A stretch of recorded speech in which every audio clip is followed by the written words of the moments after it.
Chapter 15. The storm gives way to rain, and when Harry wakens the next morning, the sky is a pale gray.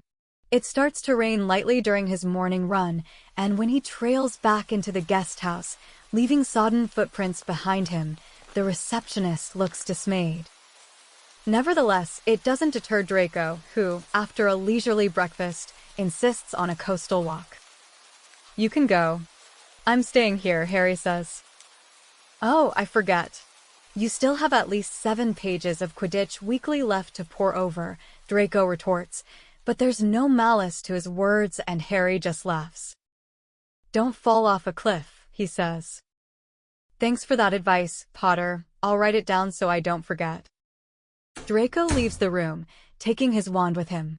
He has a way of using his fingertips to catch the wand and flick it into his sleeve, where it stays as if adhering to the material. It's a very neat trick, Harry thinks, and seems even quicker than the method the Aurors were taught. Once Draco's gone, Harry turns his attention to the copy of Quidditch Weekly he picked up from the stationery shop in Hopper's Crossing. He's read nearly every article twice. There's a page devoted to Ginny in the top 10 female player section. The page is peppered with photographs of her and references to Harry Potter's ex-fiancé. That annoys Harry. Ginny struggled for years to carve a name for herself, but at countless sports interviews and Quidditch articles, Harry's name has always been dragged in by enthusiastic interviewers. Now it seems even though they're no longer in a relationship, she's still having the same problems. Harry wonders idly how the papers represented the story. Though they broke up at Christmas, the press didn't start speculating until February, and Hermione told him Rita Skeeter officially broke the news in late April. Harry wouldn't know. He doesn't read the paper, relying instead on Ron and Hermione to keep him updated on the happenings in the wizarding world. Otherwise, he knows, he'd be reading page after page about his apparent personal life. At least there wasn't anything malicious in the articles, Hermione assured him. Mostly daft and outrageous reports, like Harry claiming ownership over their apparent pet dragon or Ginny selling her engagement ring through the Daily Prophet classifieds. Of course, there would no doubt be far more outrageous reports if anyone found out he'd gone missing suddenly. He's always shied away from the media, and he's notoriously difficult to pin to paper. Hermione and Ron will cover for him, but his work colleagues will no doubt notice his unexplained absence and whisper among themselves. And soon, the whispering will reach the ever-alert antennae of Rita Skeeter. Harry doesn't even think about Draco going to the papers. Draco wouldn't do that. He doesn't know why, but he just knows Draco wouldn't do it. When they go back. Harry sits on the edge of Draco's bed. It's a sentence he's trying to avoid thinking about. When we go back. It seems strange to imagine. Of course his friends will be desperately worried and he'll have to visit them at once. A pang of guilt echoes in Harry's heart, and he'll have to explain his absence to his annoyed supervisors and deal with curious colleagues. But then he thinks of the apartment, the concrete box in the sky, with its dusty countertops and empty rooms, the silence that weighs heavy on his sleepless nights. Harry stands up suddenly and reaches for the Renault keycard as if it's a life raft. Asterisk, asterisk, asterisk.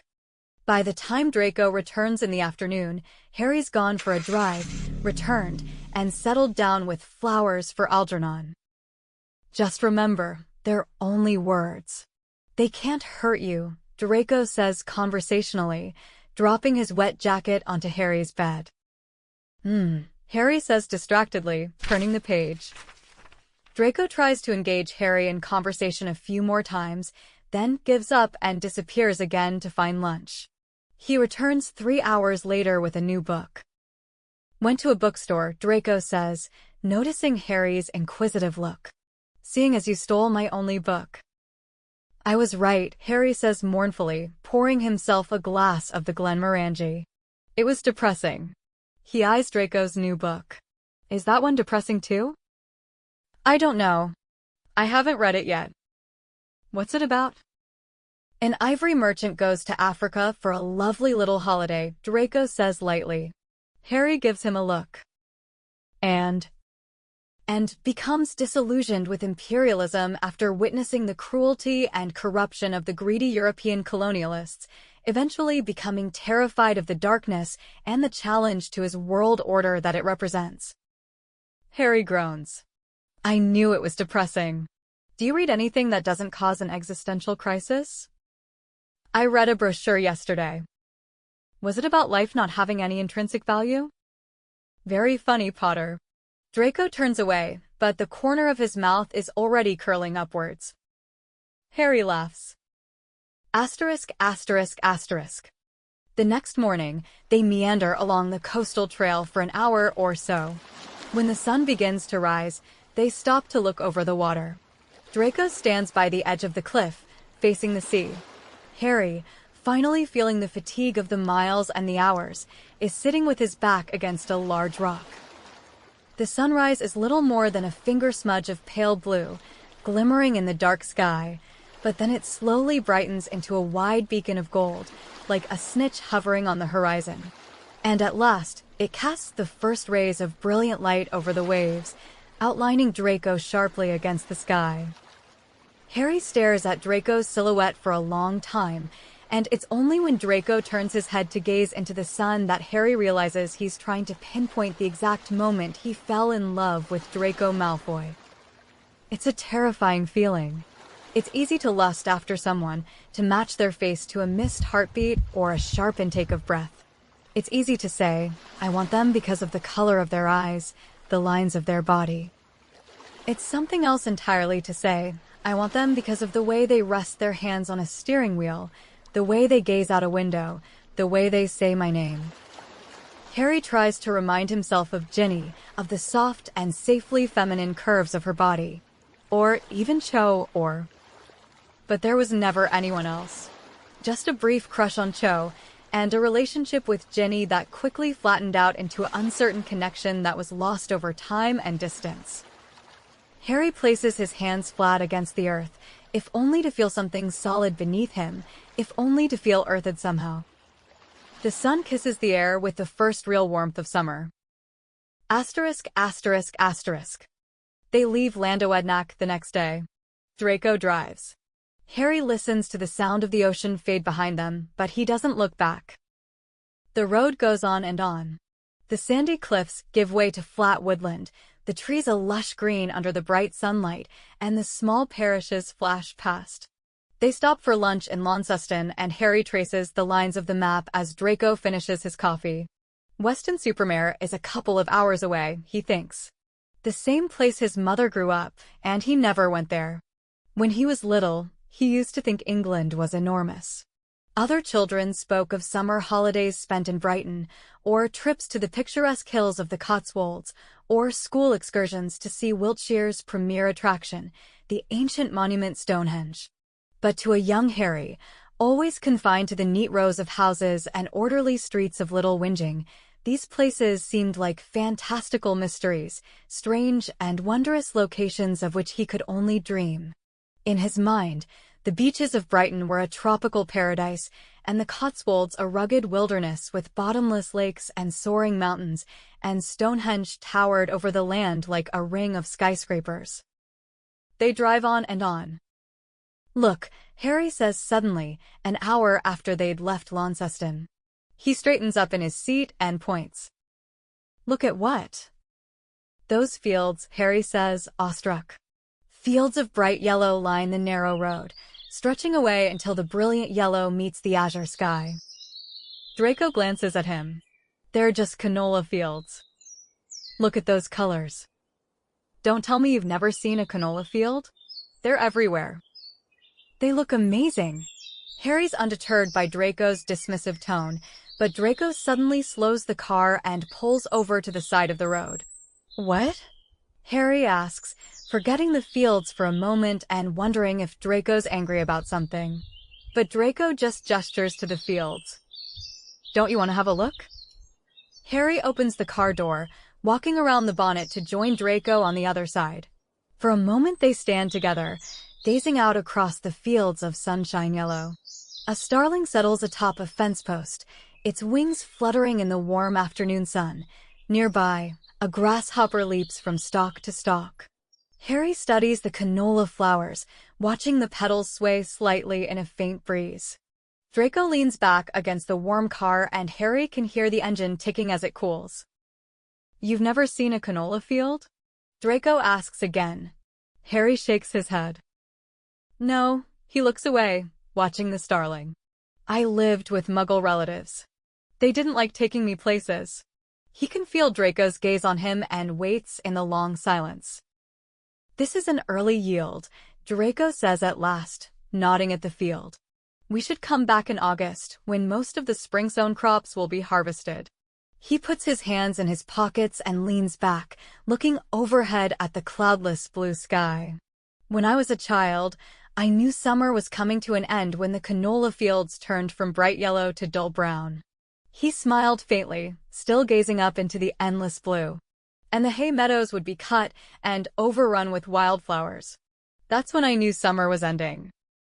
Harry looks at him, at the sun illuminating his outline, the angle of his jaw, the tilt of his chin, the way the sunlight casts ever so faint shadows of his eyelashes over his cheekbones. "Did you like the summer? In Wiltshire?" Draco glances at him, still smiling faintly. "Of course. It was my home, wasn't it? All those days I spent running through the wheat fields and climbing trees. I used to catch frogs by the creek and make little sailboats from old copies of the Daily Prophet. I always thought those little boats would eventually find their way to the ocean. They might leave England, but I never would." "You couldn't leave England?" Harry frowns, but Draco shakes his head. "Never wanted to. When you're a child, the world is as big as your bedroom, isn't it? The universe is a 3-mile diameter around your childhood home.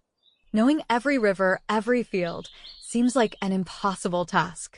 Let alone conquering the counties beyond Wiltshire." "Kind of makes me wish I'd grown up in Wiltshire," Harry comments. Draco looks at him, then glances back across the field to that crisp horizon of gold meeting blue. "I'll take you there," he says. "I'd like that."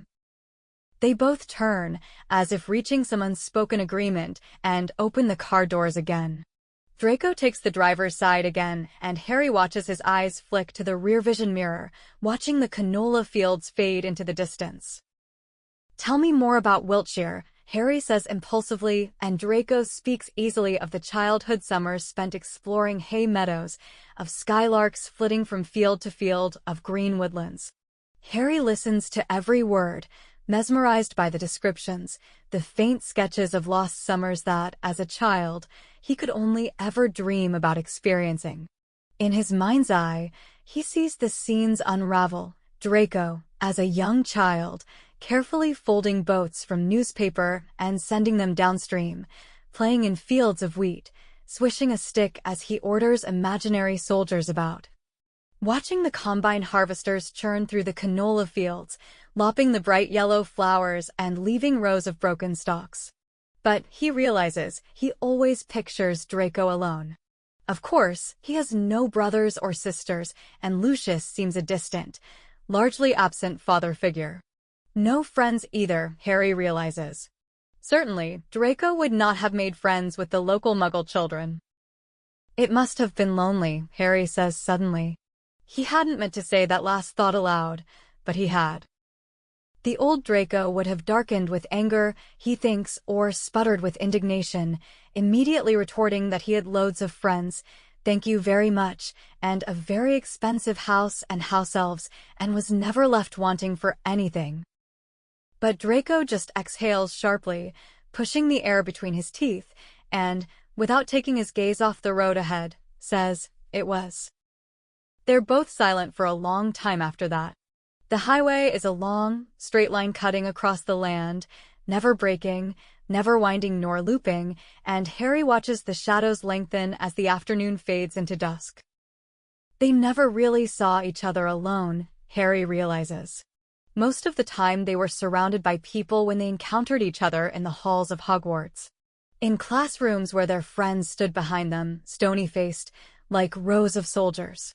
He can count on one hand the number of times they encountered each other completely alone. He thinks of Draco facing Dumbledore, his wand shaking, an expression of desperation on his face. His face, gaunt and petrified, in the visions Harry saw through Voldemort. Staring at that same face, tracked with tears, reflected in the mirror of a Hogwarts bathroom. "No one can help me," he had said. "Always alone." "Do you think we could have ever been friends at Hogwarts?" Harry asks impulsively. "No," Draco says at once, and hurt blossoms like a bruise in Harry's heart. Draco glances in the rear vision mirror before he changes lanes, overtaking a slow car. When he speaks next, his voice is softer. "For that to happen, we'd have to reverse 8 years of assumptions and change our beliefs, our values." Draco shakes his head. "Impossible." "Not impossible," Harry argues. Ever the annoying optimist, Draco says wryly. "You changed," Harry retorts. "Don't lie, I know you did. You started off openly bragging about being Voldemort's servant," he notes. Draco still winces at the name, "and being proud of following orders. 2 years later, completely different story. You hated being a Death Eater, you were ashamed of the orders you followed." "I didn't hate it," Draco snaps. Harry falls silent at that. He doesn't know how to respond without an argument boiling to the surface. Draco drives on. Evening has long since melted into night, and the headlights flash past on the opposite lane. Harry watches the monotonous patterns of light flick across the asphalt. Draco inhales slowly, then exhales. "I hated it," he says. A pause, then he repeats himself. "I hated it. I hated it. I hated him, and I hated Aunt Bellatrix, and the Carrows, and Raoul, and all the rest of them. Every last one. I couldn't stand speaking to my own father, and I was afraid of Greyback, and even more afraid of Nagini. Every moment I hated it." Draco starts to laugh. "I hated it," he repeats one last time, still laughing, and Harry looks at him with concern. "Are you okay?" "Fine." "You're laughing," Harry points out uncertainly. "Was there a joke?" "No," Draco shakes his head, smiling. "Just, ever keep a secret so long? Those words you think in your head, over and over, but you'll never speak them aloud," and he breaks off, then shakes his head again, but Harry understands. The highway unravels before them, mesmerizing in its unbroken lines, the headlights cutting through the night like an unguarded truth. Asterisk, asterisk, asterisk. Harry wakes up. He vaguely remembers falling asleep, forehead resting against the cool glass, watching the inky darkness on each side of the highway. Every now and again, a car would flash past. The car is parked. He blinks and looks around. They're in the middle of nowhere, it seems. Darkness stretches away in every direction. Harry fumbles with seatbelt, unbuckling it before reaching for the handle of the car door. Draco is standing a little distance away, staring out across the dark fields. He turns and looks at Harry, and for a moment Harry's transported across space and time. Back to the wild winter winds of the Cornish coast, standing on a cliff at midnight. For a long moment, Harry can't look away from Draco's clear gray eyes. "Why'd we stop?" Harry asks at last, shaking away the memories. Draco turns away again. "We're here." "Where?" "Wiltshire." He points. "This is where I used to play as a child." "Right here." Draco nods. "These exact fields." Harry steps closer to the field, his shoes crunching over gravel before he steps onto soft grass. "These fields," he repeats, slowly reaching out and brushing a hand over the tall canola flowers. Still green and young, they haven't yet reached the brightness of Cornwall's canola fields. Harry stares intensely across the field, his eyes narrowed with focus. As though, if he looks hard enough, he might see the ghost of a young Draco racing between the canola plants. Harry grins and takes a step forward. "Where are you going?" Draco asks, sounding slightly startled. "Away from you," Harry says and takes off. It's one thing he and Draco have in common, a lonely childhood. The only time Harry ever got close to playing games like tag was when he found himself running for his life as a jeering Dudley waddled after him, or Aunt Marge's bulldog snapped at his heels. It's a very different experience to be racing through a field, the night sky clear and crisp above him, listening to the sound of light footsteps behind him. Draco's voice cuts across the field. "You're insane, Potter. Are you seriously playing games?" "We're playing games, you mean," he calls over his shoulder.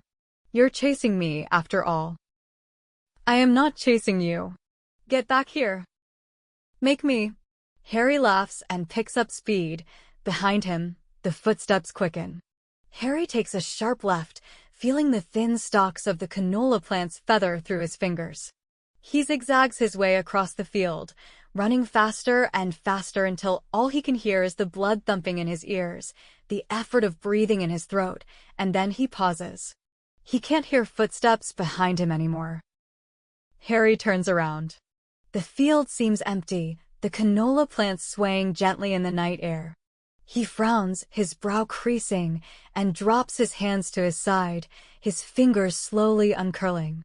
The silent night gives nothing away, not the slightest footstep nor the faintest draw of breath. Harry takes a step backwards. Someone grabs him, he shouts out and nearly jumps out of his skin. Behind him, Draco starts laughing, his arms still around Harry. "You shrieked," Draco manages between fits of laughter, his voice unnervingly close to Harry's ear. Harry reddens. "I did not. I shouted, that's all." "You startled me," he adds accusingly. "You shrieked, admit it. For a moment I thought I'd grabbed Astoria." "Oh, very funny. Hey, where are you going?" Harry asks as Draco drops his arms and turns, poised to flee. "Catch me." And Draco's bolting away, quick as a fox, racing through the field again. Harry starts running. Asterisk, asterisk, asterisk. Half an hour later, they're slowly walking back to the Renault together. Harry can feel his pulse slowing, like a car engine cooling, and his breathing becoming slow and even again. "You're quicker than you look," he tells Draco. "You're not." Harry shoves at Draco, making him stumble slightly, but Draco just regains his balance and smiles at him. No, not smiles, Harry thinks, watching the faint curve of Draco's lips. Smirks. Harry hadn't realized how much he missed that smirk. They reach the car and Harry takes the passenger side, Draco the driver's side. The engine thrums to life, the tires crunch over the gravel. Harry looks in the side mirror, watching the fields fade into darkness. Asterisk, asterisk, asterisk. He wonders where they're going. He was supposed to be navigating, but he fell asleep somewhere in Devon and Draco's clearly got a destination in mind. Harry glances at his watch. 8 o'clock. Surely they'll stop for the night soon? But on and on they go. Fields and trees flash past, stars reflected in rivers, and every now and again they pass through a small village, a little collection of lights. They're in the heart of nowhere, Harry thinks, leaning his forehead against the cool glass of the window. They pass through another village and Harry sees a playground for a fleeting moment. Swings swaying slightly in the warm summer night, the chains creaking, and he wonders if this is the same place he parked the Renault so many months ago when Draco gave him memories. Harry smiles, thinking that Draco gave him more memories tonight. There was no Legilimens spell, no pensive, but Draco gave him memories regardless. On and on they go. Asterisk, asterisk, asterisk. Draco asks Harry to take over the driving. "I'm going to have a nap," he announces as they switch seats. "I don't even know where we're going," Harry argues, and Draco picks up the road atlas. "You know how to get to Birmingham?" "Not from here, no." "What, Birmingham?" "We're going there." Harry asks blankly. "That's ages away." "Oh, is this what happens when I try to do something nice for you?" Draco says. "Now, get onto the M40 and stay on it until you reach Hockley Heath. Then take the M6. "Wait, why are we going to Birmingham?" "Wake me up when we're there." Harry pulls a face at Draco, but it's fruitless. Draco has already closed his eyes. Harry sighs and lifts the handbrake. There's something soothing about driving at night, he thinks. The road unwinds before him, the headlights fading away into the darkness ahead. Draco sleeps beside him, forehead resting against the window, his breathing deep and even. He sleeps better now, Harry thinks. The tension isn't lining his face now, like it did back at Llandoednac. A lone car appears in the distance. Harry watches the headlights rush past. His watch beeps, 9 o'clock, and he notices the fuel gauge is nearing reserve. He pulls into the next petrol station and Draco wakes momentarily. There yet? He murmurs, voice thick with sleep. No. Draco goes back to sleep. Harry drives on, until the dotted lights of the country towns and parishes have given way to the city lights of Birmingham. He pulls over on the outskirts of the city and hesitates to wake Draco. After a moment, he touches a hand to Draco's shoulder. Draco, we're here. He stirs, opening his eyes slowly, his gaze immediately locking onto Harry. He smiles, then, and Harry would give anything to capture that unguarded smile forever. Then he seems to wake properly. I'll drive again. I thought this was our destination? Birmingham? What sort of sadist do you think I am? Harry laughs and opens the car door, swapping seats once more with Draco. Want me to navigate? No. You can just sleep. What if I'm not tired? Harry asks. Then you can reflect on the poor decisions you've made throughout your life. Is that what you do? Go to sleep, Draco repeats. Harry thinks he won't, just to spite Draco, but despite his best efforts he falls asleep somewhere west of Shrewsbury. Asterisk, asterisk, asterisk. When Harry wakes next, it's dark. Completely dark. Even when they were driving through the countryside of Wiltshire, it wasn't dark like this. Not a single light, not even the distant glow of a house. The car door opens. Harry. He looks up. Draco stands there, holding out a hand. Harry pauses a moment, then accepts it. He stands and steps away from the car, following Draco. They're standing in the middle of the sky. He thinks for a moment, his heart missing a beat. For a moment, he feels dizzy. Stars below and above, and any moment Draco will step into the air, lead Harry to the constellations, to the fine dust and star-scattered clouds of the night. He reflexively grips Draco's hand tightly for a moment, as if afraid that he'll fall if he lets go. Draco looks over his shoulder and smiles. Harry takes another tentative step forward, so they're standing beside each other, and in that moment he realizes the stars above are merely mirrored in the still waters of a vast lake.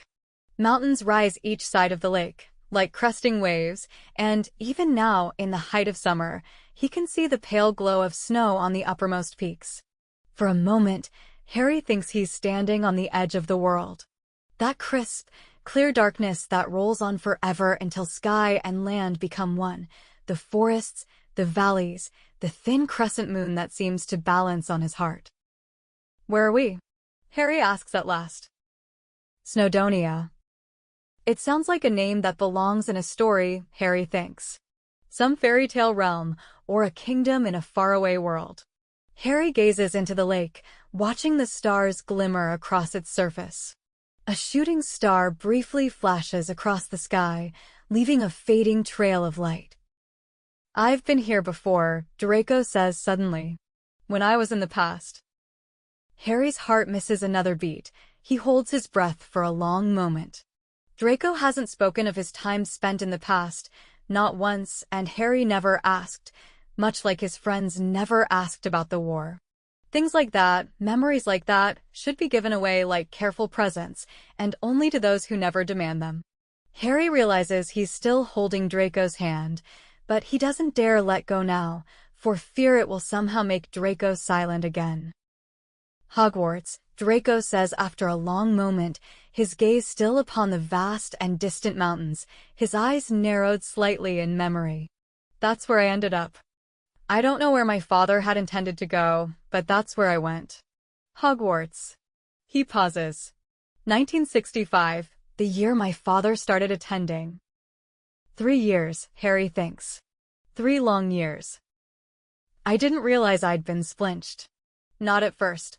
I thought I was dead, a ghost, because nobody could see or hear me. I couldn't touch anything. But then I kept getting what I thought were visions, strange overlaps, where I'd see 2 scenes at once, and I realized I was seeing both past and present. Draco falls silent for a long time, staring out across the forests and valleys.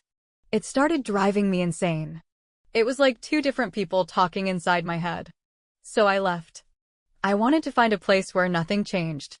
Draco gestures, his hand sweeping over the view. This was the closest I got. They stand in silence for a long time, standing together, stars reflected above and below, and Harry feels like he's running on air. Asterisk, asterisk, asterisk. Later on, when they're leaving, Harry driving, Draco pouring over the road, Atlas, Harry thanks him. For what? Draco looks genuinely puzzled. For taking me to Snowdonia, of course. Oh! Draco turns a page. Well, you said your Muggle relatives never took you places. Maybe we'll go back in the winter, when you can see proper snow. Harry's breath catches for a second. He stares at Draco, then remembers he's still driving and looks quickly at the road again. Maybe we'll go back.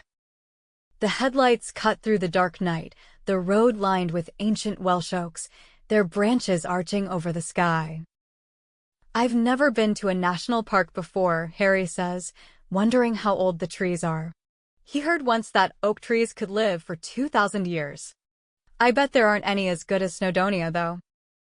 Draco straightens up, eyes suddenly bright with interest. Brecon Beacons, you'd really like that. It's in South Wales. The stars are always perfectly clear. It's a designated international dark sky reserve. Or, if you prefer mountains, we'd go to Cairngorms, where the mountains have been sculpted by Ice Age glaciers.